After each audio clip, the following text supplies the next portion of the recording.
Come, lend me your ear, and you shall soon hear a sad tale if you sit for a spell.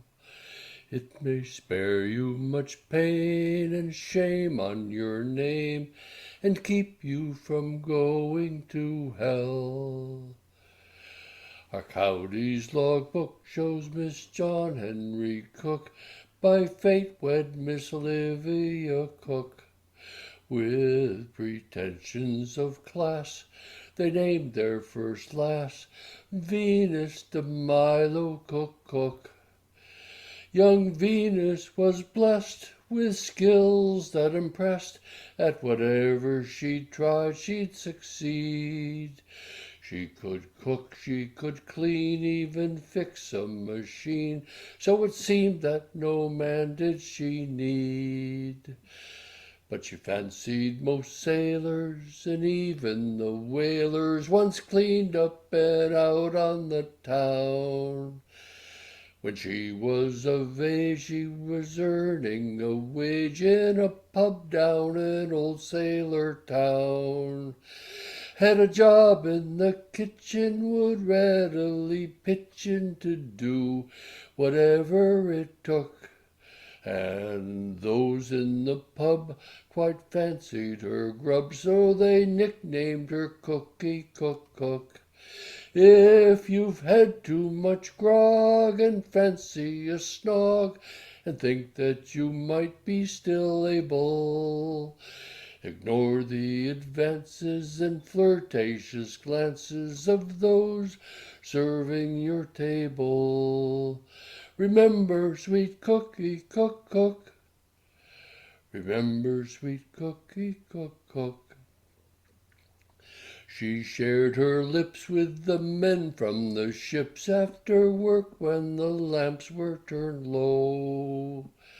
Scuttlebutt said she was a wonder in bed, and that she held some secrets below. She was a treat, and was oh so sweet, said those who her pleasures partook. Soon her name and her fame had our passions aflame, as we thought of sweet Cookie-Cook-Cook. The mature did demur, said, you know she's not pure, you're damn sure to pay for your sport. But the young did aspire, still wanted to try her, and longed to sail into her port. Once there they entangled in a manner newfangled, in that fire sparked by a kiss. And both changed position before intermission to enhance their conjugal bliss. If you've had too much grog and fancy a snog, and think that you might be still able, ignore the advances and flirtatious glances of those serving your table. Remember, sweet Cookie-Cook-Cook. Remember, sweet Cookie-Cook-Cook.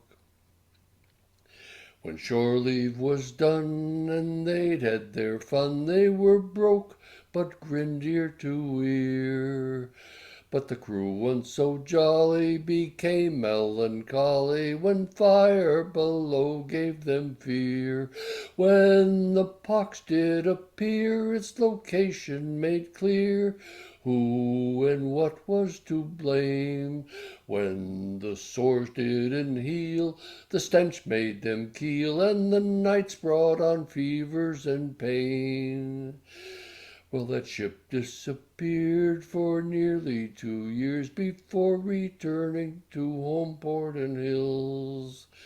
Her sails were in tatters, her crew mad as hatters from the Mercury ointments and pills. Some left in hearses, while others dispersed, disfigured and scarred to their shame. To be seen no more, but along all this shore they still remember her name. Remember, sweet Cookie-Cook-Cook. Remember, sweet Cookie-Cook-Cook. If you've had too much grog and fancy a snog and think that you might be still able, ignore the advances and flirtatious glances of those serving your table. Cookie found a cure with the sisters still pure at the convent Maison Chatelaine. But the wages of sin showed all over her skin. To the sister she was simply plain Jane. She joined their ways for the rest of her days, nursed the sick and the sore racked with pains, gave comfort and care to those in despair at the hospice now known as St. James.